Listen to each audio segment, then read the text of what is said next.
Crying is good. Crying is good. And welcome back to the Jeremiah Show. Lucy and I have been crying during the break, and we took a long break.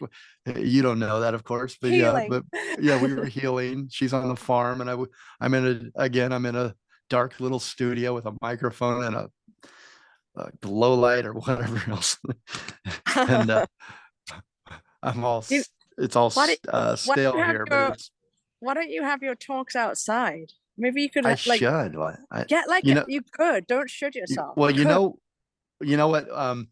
When I was in Summit, New Jersey, I did that sort of. I had this great little apartment. I was opening a restaurant. I did the radio show from Summit, New Jersey for Uh, 6 months, and I'm about to go to Cabo to work on a hotel down there.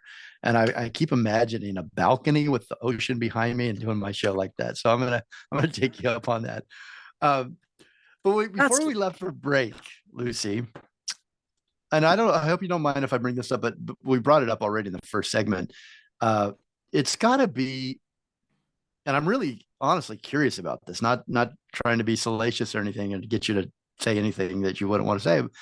I know your family. I know you now, it, like as you said before during the break, they're in their 70s and they're still killing it. They're still striving. They're still writing books, and they're creative and prolific and music and affecting society. And Mhm. what's that like? I mean, to grow up with Well, that, no matter what, you could be the most successful person in the world. It's still got to be hard. I admit, to maybe hard, but also inspirational, or I don't know what. I was just gonna say How do you look at it? it's inspiring. It's you can look at it's like you can look at the glass half empty or half full. It's like Mhm.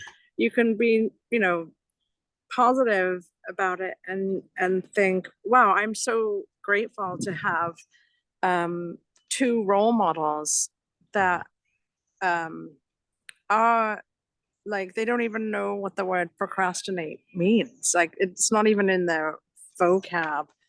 Um so it's kind of like it's inspiring and encouraging, but then at the same time it's like sometimes can be a little deflating because I'm probably my worst enemy. Or no, what do Mhm. they say that you are your worst enemy, like in the way that I don't believe that I can do the same, but in my way, and it's that feeling of like not feeling enough, which Are is there certain times of the day or your years or your decades that those feelings of doubt creep in the most? Have you noticed? um yeah, I think they've been creeping in uh, more recently than most. I think it's because I um I'm not doing I'm not doing enough of what I love to do. So time for me, I notice when the moments when I go down those rabbit holes of self-doubt or comparing my life to someone else's life and all the things that really are pointless. Um, it's usually when I'm I'm not I'm not feeling like I'm giving back any of my own skills or gifts enough. So yeah, I think Do you know those are one the of your moments. gifts? I can say this with certainty. One of your gifts is this. I think one of your gifts is observation and openness. If you don't mind me saying, and let me go back to the opening when I met you. When I describe you almost as childlike and wonderment and excitement, it's like the kids when they're everything's brand new. Mhm. You had these, wide eyes, and I don't mean that in a. Sometimes they say that in like a naive way. Not at all. I thought of you as extremely perceptive, and I still do. So I think this is really one of your gifts, is that uh, you almost aren't satisfied because there really is no satisfaction overall. At the end of the day, you're never going to do everything you want. You're never going to have everything you want. So your words, it's the little things, right? And Mhm. what are those little things for you? What do you, I mean, let's pull back a little bit and go, okay, may Well, not be like you were satisfied where I'm talking, at, but yeah, I appreciate talking this. about, you know, the simple things, that means like just to me, like supporting my family and people that are open to being supported emotionally, and is sharing those moments that um, are special to me. Like making effort to go out of my everyday um, to kind of show up for someone and to be there.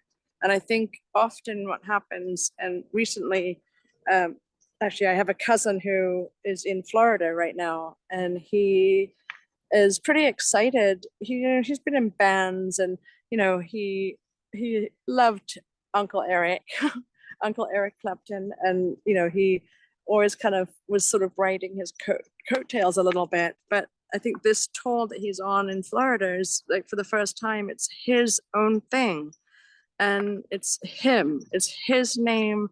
Will John's like, he's got his whole like touring schedule, and he was feeling a little bit down about certain family members that live in Florida.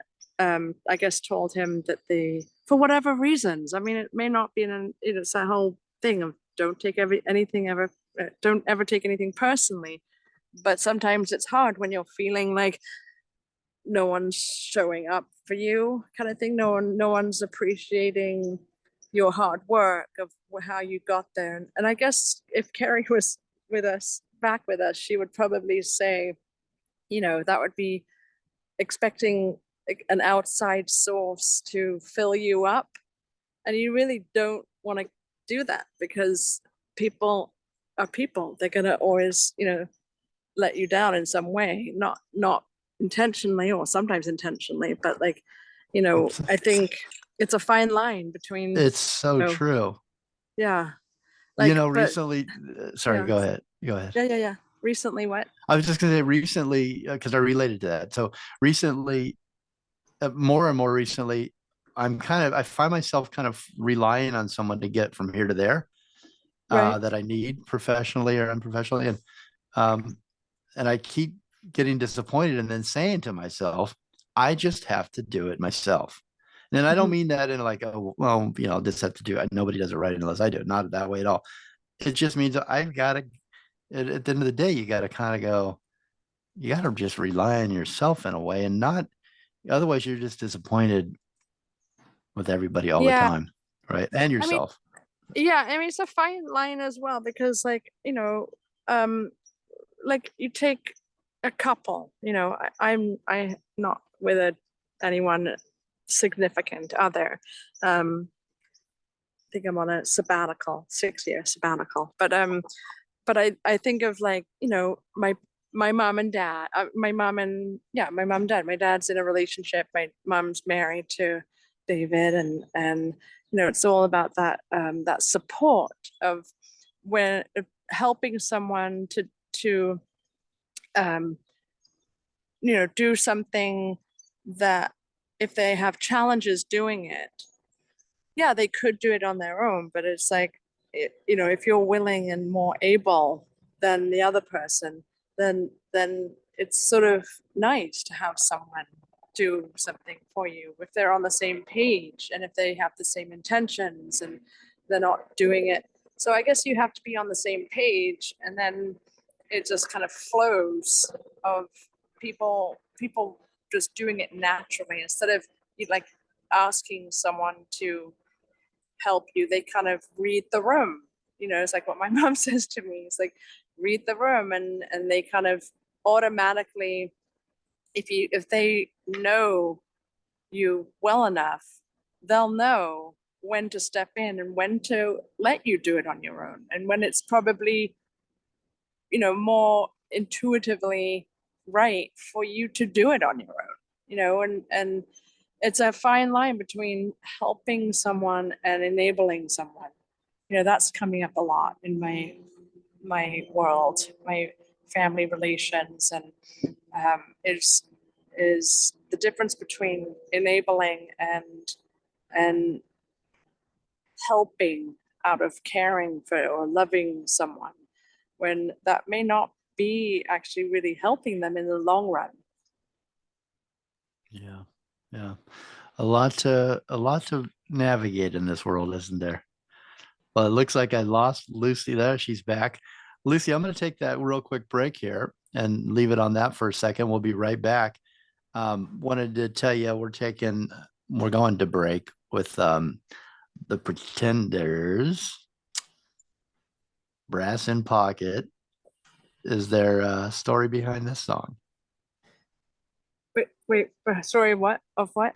The Pretenders, Brass in Pocket. Oh, yeah. Oh my God. Yes. My mom, when I was growing up in England, we lived in a house called Willow Cottage. I just, every time I hear that song, I just get this feeling of just someone hugging me. I just feel like it's like familiar.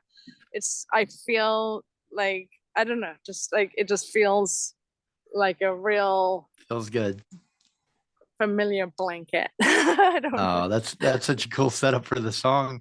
All right, here's the song, The Pretenders, Brass and Pocket. We'll be right back. My special guest today, Lucy Fleetwood. She's up on the Malibu Fig Ranch. You can go to MalibuFigRanch.com. You can also go to Instagram, Malibu Fig Ranch.